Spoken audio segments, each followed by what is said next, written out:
A man froze to death 4 feet from a tree he could have burned. He had the matches in his pocket. He had a hatchet still strapped to his pack. He had dry kindling within arm's reach, and a windbreak of rock formations that would have sheltered a fire for hours. Every physical requirement for survival was present, accounted for, and within reach. What was missing wasn't equipment. It was something rescuers couldn't find in his pack, couldn't photograph, couldn't write down in the incident report: the decision to keep going. Somewhere on that slope, before his body gave out, his mind had already filed the paperwork on its own death. He kept walking because walking takes less permission than stopping does. But he had already quit. The body just hadn't caught up to the verdict yet. They found him the next morning. Not killed by a temperature that should have been survivable. Killed by a verdict he handed down on himself, alone, in the dark, with no one there to argue the case. This is not a story about a mountain.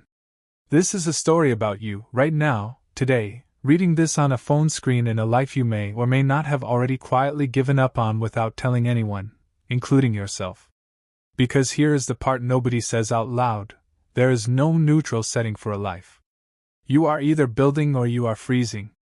Every single day, you either lay one more brick on something that will outlast you, or you let the cold creep 1 inch further in. And the cruelest version of freezing is the comfortable kind, the kind where the heat's still on, the Wi-Fi still works, the fridge is still full, and you call the whole thing fine. You call it normal. You call it just how adult life is. It is not how life is. It is how life is for men who quietly stopped building and never told anyone, including themselves. Welcome to Inner Steel. If this is your first time here, you're about to find out why some men rebuild an entire existence out of nothing while other men, handed everything, build nothing at all with it. Stay until the last word, because by the end of this you will know exactly which bricks you've been missing from your own foundation, and exactly how 9 men across 2,000 years of history already laid them down for you to copy. Let's begin. There is a moment almost every man eventually reaches, usually alone, usually at night, when a question surfaces that he's been outrunning for years. Is this it? Is this the life he's actually going to look back on, the one he settled into instead of the one he built? Most men shove the question back under before it finishes forming. They scroll. They drink. They distract. They tell themselves tomorrow they'll start. Tomorrow turns into next Monday. Next Monday turns into next year. Next year turns into a eulogy where someone says, "He had so much potential."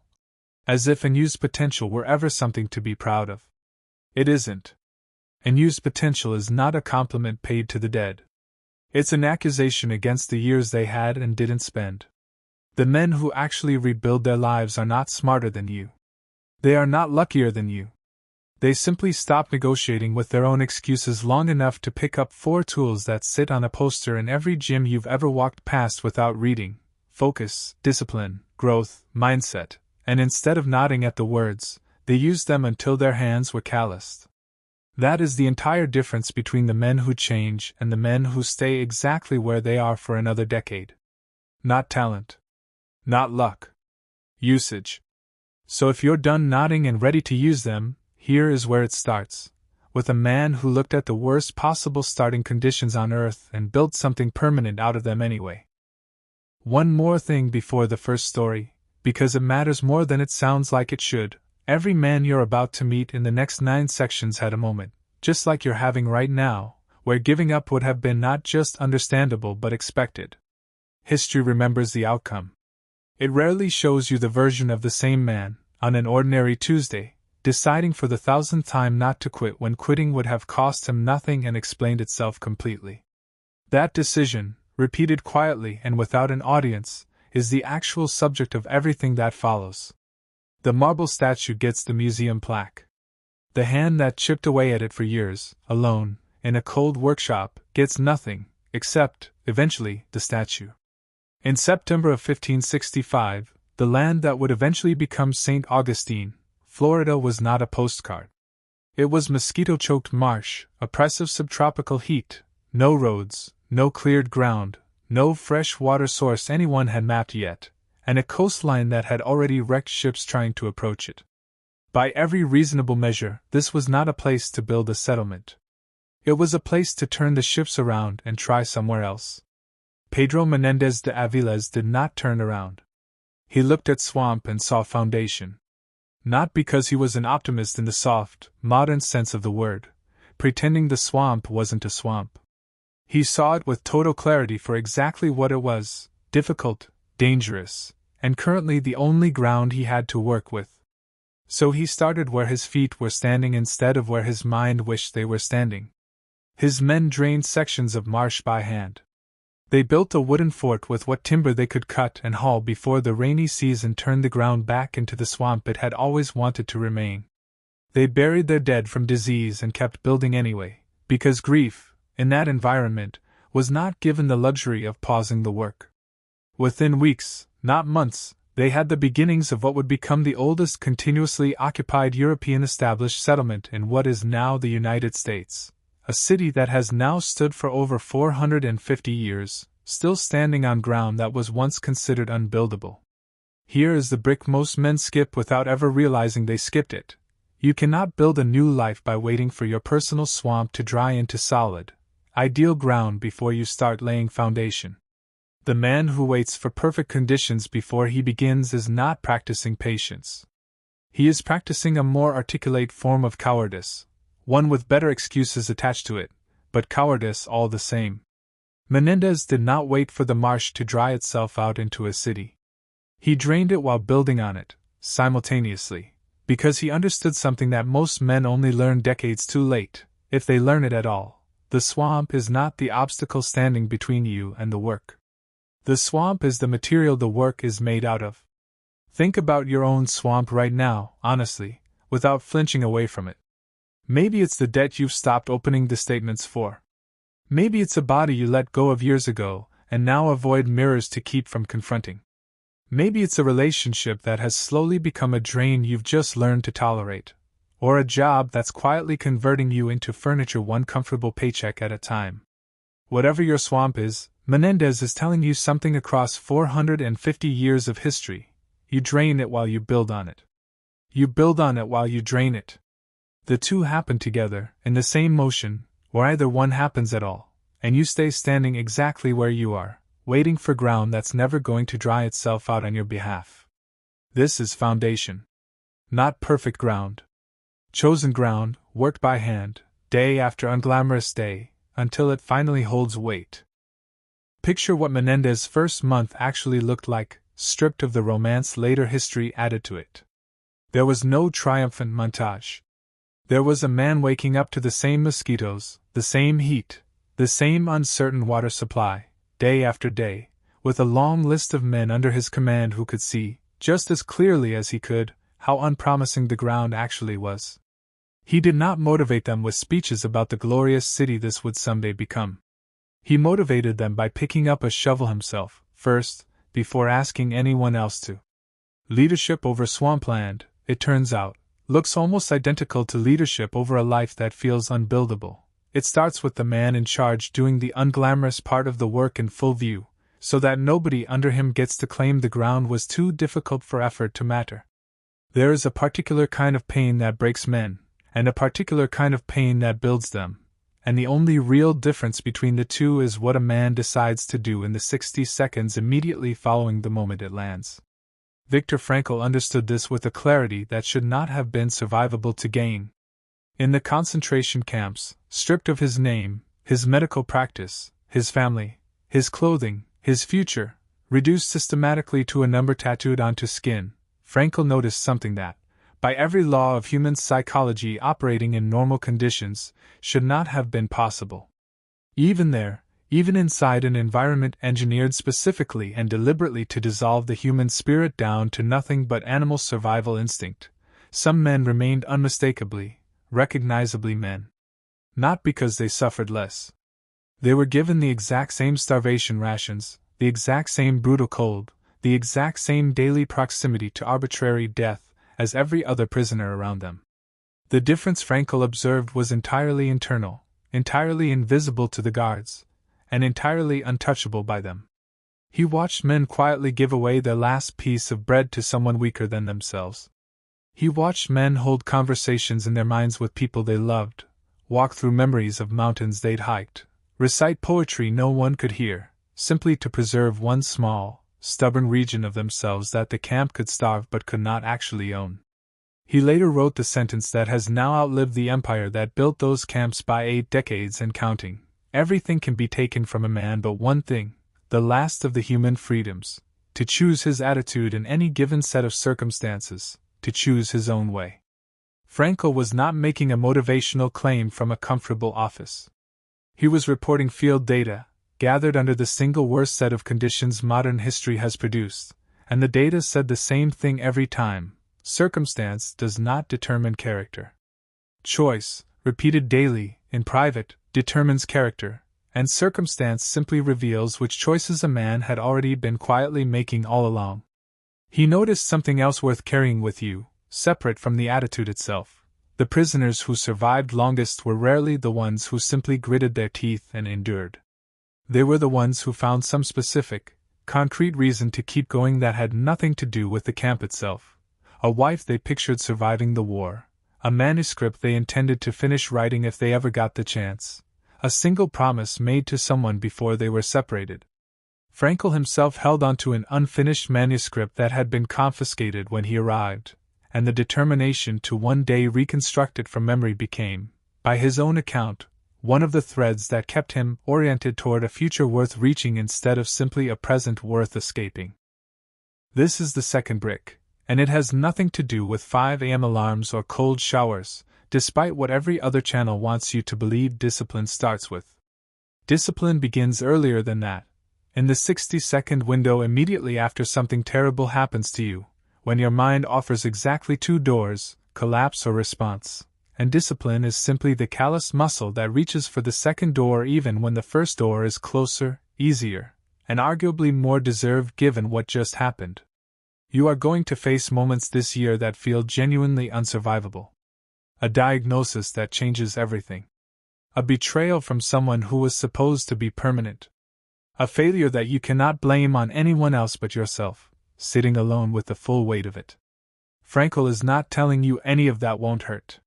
He is telling you, from inside circumstances far worse than yours will likely ever be, that the hurt is not where your power lives. Your power lives in the 60 seconds immediately after, the only 60 seconds that were ever actually yours to control in the first place. Most men never claim that power, simply because no one with credibility ever told them, clearly and directly, that it was theirs to claim. Consider this that telling. Use it the next time the floor drops out from under you, because it will drop, probably sooner than you'd like, and the 60 seconds that follow will quietly decide what kind of man walks away from it.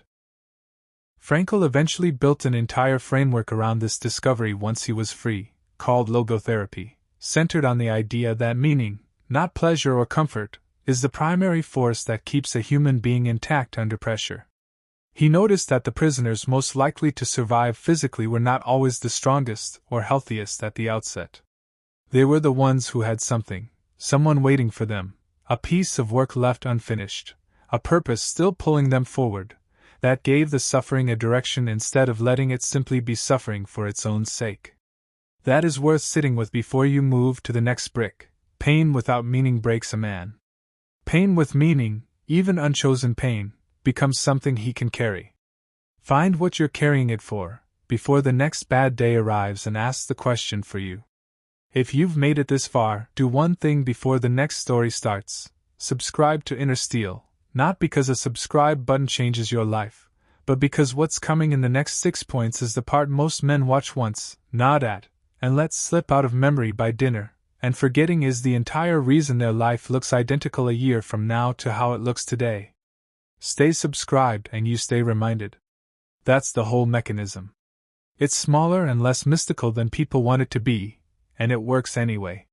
Now, Ernest Shackleton, because his story is the most complete proof in recorded history of what real leadership and real self-discipline look like under maximum, sustained, no-exit pressure. In January of 1915, Shackleton's ship Endurance became trapped in Antarctic pack ice, and over the following months the pressure of the shifting ice slowly crushed the hull until the ship sank entirely, leaving 28 men stranded on drifting ice in one of the most lethal environments on the planet, with no radio capable of reaching anyone, no rescue en route, and no realistic outside chance of survival by any honest measure available at the time. Here is what Shackleton did not do in that moment, and it matters precisely because it would have been the natural, forgivable, human response. He did not let the men see the fear he absolutely felt himself. He did not abandon structure the moment the structure that mattered most, the ship itself, was gone. Instead, he rebuilt structure immediately, in miniature, around everything that remained. Meals at the same time daily, no matter how meager. Watches rotated fairly, with no man permanently assigned the worst shifts. Small rituals preserved deliberately, a song after dinner, a regular update on their position even when the position was unchanged and grim. Because Shackleton understood something most leaders never learn even with comfortable conditions on their side. Discipline isn't about looking strong for an audience. Discipline is about handing frightened people something solid enough to stand on the moment everything else around them has already collapsed. Eventually, Shackleton took a small crew across roughly 800 miles of the most violent open ocean on Earth in a modified lifeboat, navigating by sextant through storms that by any reasonable expectation should have ended all of them, and then crossed an unmapped, glacier-covered mountain range on South Georgia Island with no proper climbing equipment, no map, and no rest, in order to reach a remote whaling station and bring back a rescue ship for the men he'd left behind. Every single man under his command, all 28 of them, survived the entire 2-year ordeal. 0 deaths. Not because the conditions were ever survivable on paper. Because Shackleton refused, day after day, to let the men's minds break before their bodies had any chance to. The navigator on that lifeboat crossing, Frank Worsley, had roughly 4 opportunities total to take an accurate sextant reading during the entire 800-mile voyage, because cloud cover and violent seas made the sky and the horizon both nearly impossible to use reliably the rest of the time. He calculated their position from those 4 brief windows and a great deal of dead reckoning in between, fully aware that an error of even a few degrees would mean missing South Georgia Island entirely, and sailing on into open ocean with no second landfall for thousands of miles. He hit the island. That margin for error, building something dependable out of almost nothing solid to work with, is worth remembering the next time you tell yourself you don't have enough information, enough resources, or enough certainty to take the next step in your own life. This is your third brick. Discipline is structure deployed under chaos, not performance maintained under comfort. You do not need ideal conditions to build a routine worth keeping. You need a routine especially when conditions refuse to be ideal. That's the entire point of building one in advance. The man who only has discipline when life is going smoothly does not actually possess discipline. He possesses convenience, dressed up to look like a virtue. Real discipline is the 5 a.m. alarm the morning directly after the worst day of your year. It's the workout completed anyway, with no motivation present to assist you. It's showing up, on schedule, to the version of yourself you are trying to become, even when the version of yourself you currently are would clearly rather not. Build the routine before the storm arrives, not during it and definitely not after. Shackleton already had his structure in place the moment the ice closed in around the ship. That single decision, made in advance, with no guarantee it would ever be needed, is the actual reason all 20 men under his command went home alive instead of becoming a footnote in a closed file. Consider the smaller, almost forgotten detail of the ship's carpenter, a man named Harry McNish, who clashed repeatedly with Shackleton over the long months on the ice and never fully forgave him for decisions made under pressure. Shackleton did not need McNish to like him. He needed McNish to keep building lifeboats, keep maintaining equipment, keep doing the work the group's survival depended on, regardless of how either man personally felt that week. That is a detail worth keeping, because most men confuse discipline with needing everyone around them to be in agreement and good spirits before they'll commit to the work. Shackleton ran a crew through 2 years of disagreement, exhaustion, and frayed nerves, and still brought every one of them home, because the routine itself did not require harmony to function. It only required repetition. Rosa Parks did not stand up to a system on December 1, 1955. She sat down, and then refused to move when ordered to. What most retellings get wrong is the apparent size of the act. On the surface it looks small, almost passive. A tired woman, after a long day of work as a seamstress, quietly declining to give up her seat on a Montgomery bus. No shouting. No violence. No declaration delivered to a crowd. Just a calm, immovable no, repeated once, when asked again. But that no was not a spontaneous outburst of frustration boiling over after a hard day. It carried the entire accumulated weight of a decision she had been constructing, deliberately, for years before that bus ever arrived. She had served as secretary of the local NAACP chapter. She had investigated cases of violence against black citizens. She understood with total precision exactly what she was risking the moment she chose not to move: her job, her safety, her family's safety, and she chose that moment anyway, fully informed, with nothing about it accidental. Here is what made her unshakable in that moment, and in the arrest, the trial, the loss of her job, and the threats against her family that followed for years afterward.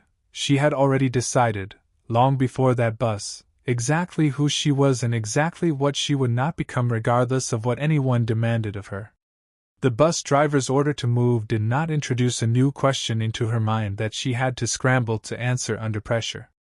It simply tested a decision that had already been made, in private, on ordinary days, long before any cameras or consequences were involved. That is the entire secret to standing firm under real-world pressure, and it is almost never what people expect to hear. You do not discover your spine in the moment of confrontation. You bring it with you, already constructed, from decisions settled quietly in rooms where nobody else was watching. This is your fourth brick. Self-control under pressure is not improvised in the moment it's needed. It is installed well in advance, like a structural beam, so it's already load-bearing by the time the weight actually arrives. The men who fold the instant someone challenges, insults, or tries to provoke them into losing composure are not necessarily weak by nature. Far more often, they simply never did the quiet, unglamorous work beforehand of deciding, clearly and specifically, who they are and what they will not tolerate regardless of who's asking.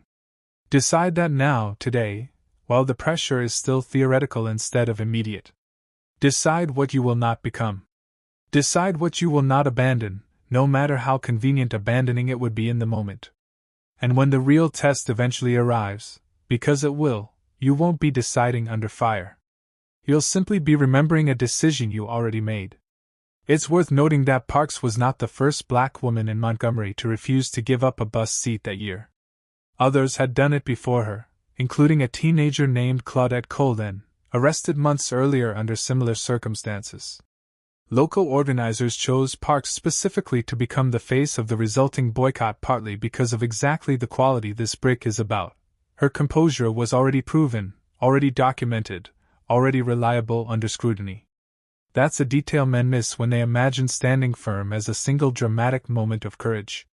It is, just as often, a long track record of quiet consistency that simply gets revealed, rather than created, the day the cameras finally show up.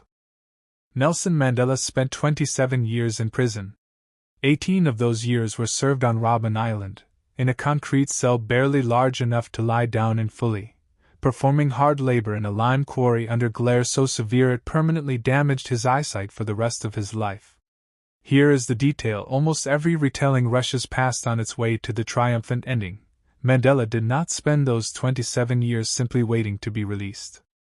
He spent them deliberately building the specific man who would be capable of leading an entire nation through one of the most dangerous political transitions in modern history, the moment he finally walked free. He continued studying law from inside his cell. He made the strategic decision to learn Afrikaans, the language of the very government that had imprisoned him, not as an act of submission, but as a calculated long-term decision, because he understood clearly that you cannot eventually negotiate with, persuade, or lead people whose language and worldview you have refused to learn and understand. He mentored younger prisoners around him, some of whom would go on to hold senior positions in government decades later. He maintained relationships, personal dignity, daily routine, and even humor inside a system that had been deliberately engineered to strip all three of those things away permanently and completely. When he finally walked out of prison in February of 1990, he did not walk out bitter, broken, or swinging for revenge against the people who had taken 27 years from him. He walked out as the most disciplined, most prepared version of himself that the prison system had inadvertently helped produce, and he used every bit of that discipline to guide an entire country through a transition that could easily have collapsed into prolonged civil war, and instead became one of the most remarkable peaceful transfers of political power that the modern world has witnessed. His own jailers, by multiple later accounts, found his composure unsettling precisely because it never seemed to be a performance aimed at them. He treated even the guards with a baseline of courtesy that had nothing to do with currying favor, and everything to do with a decision he had made about the kind of man he intended to remain, regardless of who was watching or what they had done to him. One guard, years later, described being unable to maintain the contempt the job expected of him, simply because Mandela never gave him a version of himself to be contemptuous toward. This is your fifth brick. Growth does not pause itself during your hardest, most miserable seasons. It either continues quietly, in secret, with no audience and no immediate reward, or it dies in plain sight while you wait for easier conditions that may never actually arrive. The men who tell themselves, "I'll work on becoming better once things finally calm down," are waiting for a season of life that, statistically, almost never shows up on schedule. Mandela had the single most legitimate excuse available anywhere in modern history to simply stop growing entirely: an actual prison cell, an actual life sentence. And he refused, repeatedly, for nearly 3 decades, to take that excuse even though absolutely no one would have blamed him for taking it. What excuse are you currently leaning on that would not survive 5 minutes standing next to his? Growth is not a reward waiting for you on the other side of the hard season, available only once the hard season ends. Growth is the actual variable that determines whether you come out the other side of that hard season as a sharper, more capable man, or simply a more bitter version of the same one who went in. There's a specific habit from those years worth naming directly. Mandela and the other political prisoners on Robben Island ran what they themselves later called the university: informal lessons passed between cells, debates over smuggled newspaper scraps, structured arguments about law, history, and strategy conducted in whispers and notes, because open discussion was forbidden. They turned a facility built specifically to isolate and silence them into an actual functioning classroom, entirely by choice, with no equipment and no permission. If men in that position could manufacture an education out of nothing, the excuse that you don't have time to read, to learn a skill, to think clearly about your own life because your schedule is too full, deserves a harder look than it usually gets. In September of 1965, James Stockdale was a Navy pilot shot down over North Vietnam. He spent the following 7.5 years as a prisoner of war, enduring repeated torture, prolonged isolation, and conditions specifically designed to break a man permanently, both physically and psychologically. Decades later, the question that made his story famous to a wider audience wasn't actually about the torture itself in isolation. It was about why certain men survived that environment intact, and why other men, often physically stronger and seemingly more resilient at the start, did not. Stockdale noticed a consistent, repeating pattern among his fellow prisoners that he later described with brutal, almost clinical precision as the difference between optimists and realists, even though both groups would have described themselves as hopeful. The men who told themselves with total confidence, "We'll be home by Christmas," and then, when Christmas arrived and passed with no release, quietly shifted to, "We'll be home by Easter," and then, when Easter also passed, shifted again to, "We'll be home by summer." Those men, riding a continuous chain of false, optimistic deadlines from one disappointment directly into the next, frequently died, in Stockdale's own observation, of something that functioned exactly like a broken heart, once. Enough deadlines had failed in succession. But the men who actually survived the camp held two things simultaneously in their minds, without letting either one cancel the other out: a brutally honest, fully clear-eyed acceptance of exactly how dire their real situation was, combined with an unshaken, almost stubborn faith that they would ultimately prevail in the end, regardless of how long that actually took to happen. Stockdale himself drew directly on Stoic philosophy, specifically the writings of Epictetus, which he had studied as part of a graduate course years before he was ever captured, to construct the internal mental framework that allowed him to clearly separate what remained within his control from what had been permanently taken outside of it. His body had become a prisoner of the camp. His judgment, his attitude, his internal mind never did become one, no matter how long the captivity lasted or how severe the conditions became. He later said, in the interview that made his observation famous, that the optimists were not bad men or weak men. They simply kept moving the finish line forward every time it was missed, and each move cost them something they couldn't get back. The realists, by contrast, refused to set a finish line they couldn't verify, and instead measured their progress by something they actually controlled day to day, whether they had maintained their own standards of conduct, helped the man in the next cell, kept their own mind intact for one more day. That shift, from an externally imposed deadline to an internally controlled standard, is the actual mechanism underneath the paradox, and it transfers directly to anyone waiting on a recovery, a comeback, or a goal with no fixed date attached to it. This is your sixth brick, and it's the one most frequently misunderstood by people who've only heard the surface-level version of stay positive. Real mindset is not blind, unconditional positivity, repeated like a mantra regardless of circumstances. Blind positivity is precisely what breaks men the moment reality refuses to cooperate with whatever optimistic timeline they've quietly built for themselves in their own head. Real mindset means staring directly, without flinching or looking away, at exactly how difficult your actual situation currently is, your finances, your physical health, your relationships, whatever brutal, specific truth you've been quietly avoiding for longer than you'd like to admit, and holding firm faith in your own ability to eventually prevail anyway, on a timeline you don't get to dictate in advance. Not faith that the process will be quick or painless. Faith that you will outlast it regardless of how long it takes. Those are two very different categories of faith, and history shows clearly that only one of them actually survives extended contact with a long, difficult winter. This pairing later became known, through the work of researchers who interviewed Stockdale directly, as the Stockdale paradox, and it has since been applied far outside of prison camps, to businesses surviving collapse, to men rebuilding after divorce, to anyone trying to recover from a setback large enough to tempt them into either denial or despair. The paradox only works if you hold both halves at once. Truth alone, without faith attached, collapses into despair. Faith alone, without truth attached, collapses into denial the moment the next deadline fails. You need both halves in the same hand, at the same time, for as long as the winter actually lasts. Before the next two stories, one more reminder: subscribe to Inner Steel if you've made it this far without skipping ahead, because what's coming next is the part that actually ties every previous brick together into something load-bearing, and skipping it now would mean walking away with pieces instead of a structure.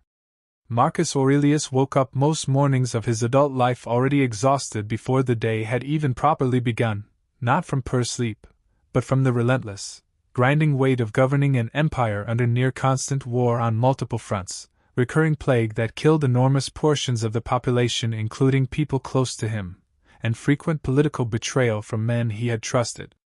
And almost every single morning, before facing any of it, he wrote to himself. Not for an audience. Not for legacy, and certainly not for the millions of readers across 2,000 years who would eventually encounter his private notebook after his death and call it Meditations. He had no expectation whatsoever that these pages would survive him by even a single decade, let alone 2 millennia. He wrote because he personally needed the daily reminder of exactly who he intended to be before the day got the chance to talk him out of it through exhaustion, frustration, or simple human weakness. In those private pages, he tells himself something that every man currently attempting to build a new life should probably have written somewhere. He'll actually see it daily. You have power over your mind, not outside events. Realize this, and you will find strength. He reminds himself, repeatedly, in different phrasing across different entries, that the obstacle is never separate from the path forward.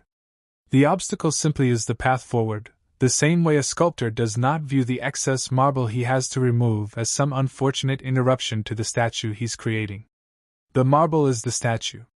It is simply waiting, patiently, to be revealed by everything that eventually gets cut away from around it through sustained effort. This is your seventh brick. A genuinely new life is not built by somehow removing every obstacle from your path before you begin moving. It is built by deliberately changing your relationship to the obstacles that will, realistically, never fully disappear regardless of how much progress you make. The empire Marcus governed never once stopped being at war during his entire reign. The plague never stopped killing people he cared about on a schedule he had any control over. His own personal tragedies, including the deaths of several of his children, never stopped arriving according to some merciful timeline. What changed, what he deliberately, daily, privately changed, with absolutely no one watching and no algorithm or audience rewarding the effort, was the quality of the mind that had to meet those obstacles each morning. Build that mind first, with the same daily discipline he brought to a private notebook nobody was ever supposed to read. Everything else in your life that you're trying to fix follows directly from that one decision, repeated daily until it becomes who you are instead of something you're attempting. It's worth sitting with the fact that Marcus never intended to be a writer at all. He held the single most powerful position in the known world, and the notebook that became his most lasting legacy was, by his own account, simply a tool for self-correction, a place to catch himself slipping into irritation, vanity, or self-pity, and talk himself back into the man he was trying to remain. The notebook didn't make him disciplined. It was evidence of discipline already being practiced daily, the same way a logbook doesn't make a pilot safe, it simply records a safety habit that was already running underneath it. If you start your own version of that notebook expecting it to fix you on its own, you'll be disappointed. Use it instead the way he did, as the record of a decision you're making fresh every single morning regardless of how the previous day went. Epictetus began his life as a slave. Not as a figure of speech employed to make a philosophical point sound more dramatic than it actually was. An actual, legally owned slave, the property of a man named Epaphroditos, his own body not legally his own to govern, his leg permanently damaged, by several historical accounts, deliberately broken by his own master as a form of punishment, or simple cruelty. And from that exact position, arguably the lowest social and legal position a human being could occupy within his own society at that point in history, Epictetus went on to build one of the most quietly influential philosophical minds the world has ever produced. How did a man with every conceivable justification to consider himself permanently a victim of his circumstances manage that? By drawing one single line, with total and unwavering clarity, between two distinct categories of things that exist in every human life without exception, what is up to us, and what is categorically not up to us. Our body, our property, our reputation in the eyes of others, our social position, these things are not fully, reliably up to us, no matter how much effort we pour into controlling them. Our judgments, our impulses, our desires, our aversions, the actual interior verdict we render on whatever happens to us, these things, and only these things, belong entirely and exclusively to us, with no exceptions and no fine print. He taught, consistently, that human suffering arises not from what actually happens to a person in the world, but specifically from confusing these two categories, demanding control over outcomes we will never fully control, while simultaneously neglecting to properly tend the one domain we already own completely and unconditionally. A master could chain Epictetus's leg, and did. No master, however cruel or powerful, could ever chain Epictetus's judgment about that leg, or about anything else that happened to him afterward. That single, precise distinction, drawn by a man with every conceivable excuse available to spend the rest of his life as a permanent victim of his own biography, eventually became the philosophical foundation underneath Stoicism's single most practical and repeatable mental tool, the only one of these ancient tools that actually functions in real time, in the middle of genuine chaos. When there's no time available to journal about it, meditate on it at length, or call a friend for outside advice before reacting. This is your eighth brick. In every situation you will face for the remainder of your life, without exception, ask one question immediately: before you react in any direction, is this actually within my control? If the honest answer is yes, act decisively and immediately. If the honest answer is no, release it completely, in that same moment, without spending one further minute of your limited, finite mental energy continuing to grip it. Most men exhaust themselves prematurely not because their problems are objectively too large to handle, but because they routinely spend roughly 90% of their available energy raging uselessly against things they were never going to be able to change in the first place, while spending only the remaining 10% on the handful of things they actually could have changed with that same energy. Flip that ratio deliberately, starting today, and your entire life becomes noticeably lighter to carry without a single external circumstance around you having to change at all. After eventually gaining his freedom, Epictetus went on to found his own school of philosophy, and he was known by his students for a teaching method that was almost aggressively practical compared to other philosophers of his era. He had little patience for students who wanted to discuss philosophy as an abstract intellectual hobby disconnected from how they actually lived. He pushed them constantly to apply the control test to real, specific situations in their own lives that week: a difficult father, a financial loss, an insult from a rival, rather than rehearsing the principle only in comfortable theory. That distinction matters for you directly. Reading this paragraph and agreeing with it changes nothing on its own. The test only works the next time something actually goes wrong and you remember, in that exact moment, to ask the question before you react instead of after. Seneca, formal advisor to emperors and at various points one of the wealthiest private individuals in all of Rome, spent years of his life in forced political exile, lived under the constant and very real threat of execution under an increasingly paranoid ruler, and was eventually ordered, late in life, to take his own life, an order which, by every surviving historical account, he met with roughly the same composed, deliberate manner he had spent his entire philosophical career attempting to teach to others through his letters. But long before any of that final chapter, Seneca wrote a letter to his friend Lucilius containing one of the most quietly devastating observations ever recorded about exactly how men routinely waste the only life they're given. He observed that most people do not lose their lives to one single, dramatic, identifiable tragedy that announces itself clearly in advance. They lose their lives gradually, in small, almost invisible pieces, to ordinary distraction, to constant delay, to the deeply ingrained habit of treating the present moment as merely a rough draft for some better, more deliberate, more serious version of life they fully intend to start living later, once conditions are right. We are not given a short life, he wrote, but we make it short through how we spend it, and we are not poorly provided for in terms of time, but we are prodigal and wasteful with the time we were actually given. He pointed out, with characteristic sharpness, that people will guard their money and physical property fiercely, refusing to waste even a single coin carelessly, and then turn around and hand out their actual days, their genuinely irreplaceable hours, to absolutely anyone or anything that happens to ask for them, almost as if time were the one resource in existence that costs nothing at all to lose.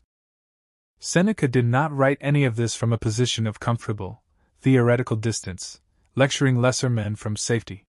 He wrote it while remaining constantly, personally aware that his own life could be ended at any hour, entirely at the whim of an unpredictable emperor, and that constant, lived awareness is precisely what gave his words the genuine weight they still carry today. He was not abstractly theorizing about mortality as an intellectual exercise.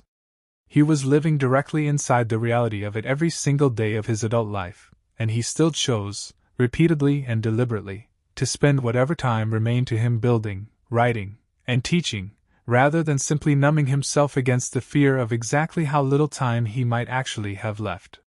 This is your ninth and final brick. Stop treating your current life as though it were a rough draft for some more serious, more deliberate version of yourself waiting patiently in the wings to begin the real work once conditions finally improve. There is no later, more committed version of you standing by, ready to start the moment things calm down. There is only the man encountering these words right now, today, in whatever circumstances he currently finds himself in, and the specific decision he makes within the next 60 seconds about whether today counts as a day spent building, or simply another day spent freezing comfortably in place while telling himself it's fine. Seneca's own letters to Lucilius were written over the final years of his life, and he frequently reminds his friend in those pages that he is writing as a man fully aware he may not finish the next letter, let alone the philosophy he's attempting to pass on. That awareness did not paralyze him into hoarding his remaining time defensively, refusing to spend it on anyone or anything outside himself. It did the opposite. It made him generous with the time he had left, because he understood, more clearly than almost anyone before or since, that hoarding time you're afraid to lose accomplishes exactly nothing except guaranteeing you lose it anyway, just without having used it for anything first. Let's go back now to where this started, to the man on the mountain who froze to death 4 feet from a tree he could have burned for warmth. Menendez looked directly at a swamp and built a permanent foundation instead of waiting for solid, ideal ground that was never going to arrive on its own. Frankel, stripped of absolutely everything a system could take from him, still found the one freedom no camp could ever physically reach, the freedom to choose his own response. Shackleton built rigid structure inside total catastrophe and brought 28 men home alive specifically because of that decision, made well in advance of the crisis. Rosa Parks brought an already decided spine to a moment that only ever tested a decision she had settled long before that bus arrived. Mandela grew deliberately in secret for 27 years so that he would be fully capable of leading an entire nation the moment he was finally free to do so. Stockdale held brutal, unflinching truth and unbroken faith simultaneously in the same hand, refusing to let either one cancel out the other. Marcus Aurelius changed his own relationship to obstacles he could never fully remove from an empire constantly at war. Epictetus, a slave in literal chains, kept the single thing no master could ever touch, his own private judgment. And Seneca, with the emperor's blade perpetually somewhere nearby for years, refused to treat even one single day as a rehearsal for some more serious life he would supposedly start living later. Not one of these men had ideal conditions. Not a single one, across 2,000 years of recorded history. That is not a coincidence worth glossing over. That is the actual, repeating pattern, visible in prisons, in palaces, on frozen oceans, and inside Roman courtrooms under threat of execution. A new life is never built after conditions finally improve to a comfortable level. It is built directly into whatever conditions you currently have, exactly as they stand right now, starting with the very next decision you make after this video ends and the screen goes dark. Notice, too, what none of these 9 men had in common, because the absence matters just as much as the presence. None of them had a guarantee. Menendez did not know the swamp would hold a city for 4.5 centuries. Frankel did not know he would survive the camp long enough to write about it. Shackleton did not know the ice would let him try the lifeboat crossing at all, let alone succeed. Mandela did not know, for most of those 27 years, that he would ever walk free, let alone lead. Every single brick in this list was laid by a man working without the certainty of a good outcome, simply because the alternative, laying nothing, and waiting for certainty that never arrives for anyone, was worse than the risk of building toward an outcome he couldn't yet see. That is the actual courage being described here. Not the absence of fear or doubt. The decision to build anyway, in the middle of both. The man on the mountain had everything physically required to survive that night. What he didn't have, in the final hours, was someone reminding him, in time, that the tools were still sitting right there in his own hands. Consider this your reminder, arriving in time. You have the matches. You have the wood. The only remaining question is whether you actually use them tonight, or whether you let the cold talk you into one more comfortable, forgettable evening, convincing you slowly that there was never really a fire worth building in the first place. Subscribe to Inner Steel, because rebuilding a life is never one single dramatic decision made once and finished. It's hundreds of small, unglamorous ones, made on ordinary days when nobody else is watching and no one would ever know if you skipped it, and you are going to need reminders like this one more than just once. Discipline today. Freedom tomorrow. Now go build.